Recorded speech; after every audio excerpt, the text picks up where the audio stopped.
창원시의회 국민의힘 남재욱 의원의 원전 오염수 방류 관련 발언을 두고 논란이 이어지고 있습니다. 지방의원의 무분별한 발언 이대로 괜찮은지 경남대학교 조재욱 교수와 자세히 짚어보겠습니다. 어서 오십시오. 반갑습니다. 네, 이태원 참사 관련 막말로 문매를 맞았던 김민아 창원시 의원에 이어서 이번에는 남재욱 의원 발언이 논란이 됐는데요. 어떻게 들으셨습니까? 일기 시의원이 창원 시민들을 대상으로 정신을 차려야 된다 하는 발언은 정말 좀 무리한 발언이 아닌가 이렇게 생각이 들고요. 네. 저도 창원 시민의 한 사람으로서 조금 씁쓸하게 생각을 하고 있습니다. 예. 정신을 차려야 할 분들은 창원 시민들이 아니라 창원시의 의원들이 아닌가 이렇게 생각을 하고 있고요. 시의원들은 창원 시민을 대표하는 정치인입니다. 그래서 남재욱 의원이 발언을 하기 앞서 가지고 창원 시민들이 오염수 방류에 대해서 어떤 생각을 갖고 있는지에 대해서 면밀히 먼저 사전 조사를 하는 게 필요하지 않았나 이렇게 보고 있고요.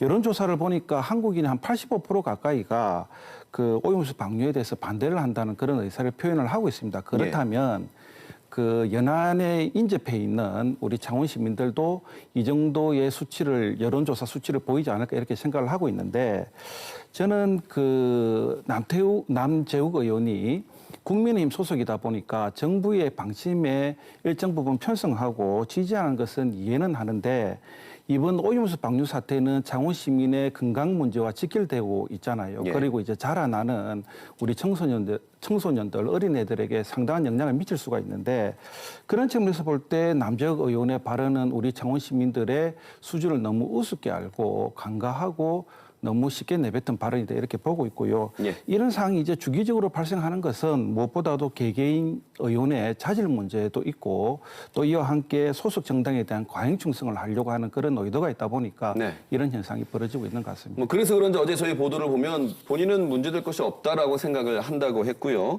또 당에서는 개인의 일탈로 취급하는 모양새입니다. 이런 막말에 대한 차단 대책은 없을까요? 일단 이제 당에서 출당 조치를 비롯해가지고 중징계를 내려야 되는 게 제일 좋은 방법이죠.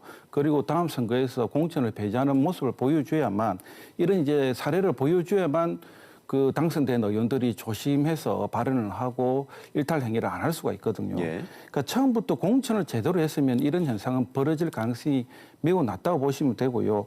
문제는 이제 정당 공천이다 이렇게 보시면 될 것 같습니다. 정당 공천은 나름의 좋은 장점을 갖고 있는데 대표적인 것이 후보자를 검증하는 거거든요. 그러니까 후보자를 제대로 검증을 안 하다 보니까 이런 예. 현상이 벌어진 거고요.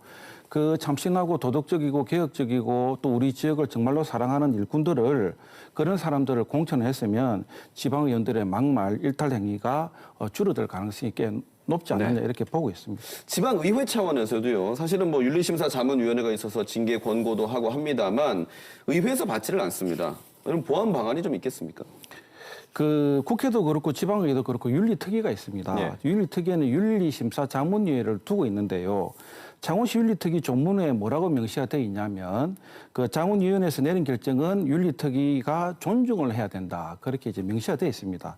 그런데 이 존중이라는 단어는 강제성보다는 근고에 가깝고 네. 또 창고에 가까운 의미를 두고 있단 말이에요. 그런 측면에서 볼 때 김민아 의원 사건 때 자문위원회에서 제명 결정을 내렸음에도 불구하고 당시 윤리특위는 이걸 받아들이지 않았거든요.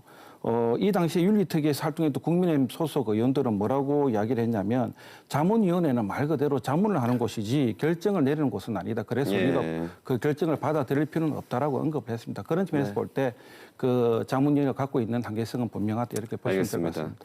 사실 지방의회 독립성과 권한이 높아지는 만큼 그에 따른 또 민의를 대변하는 것과 또 책임에도 더 높아져야 되지 않나라는 생각이 듭니다. 교수님 오늘 말씀 잘 들었습니다. 고맙습니다.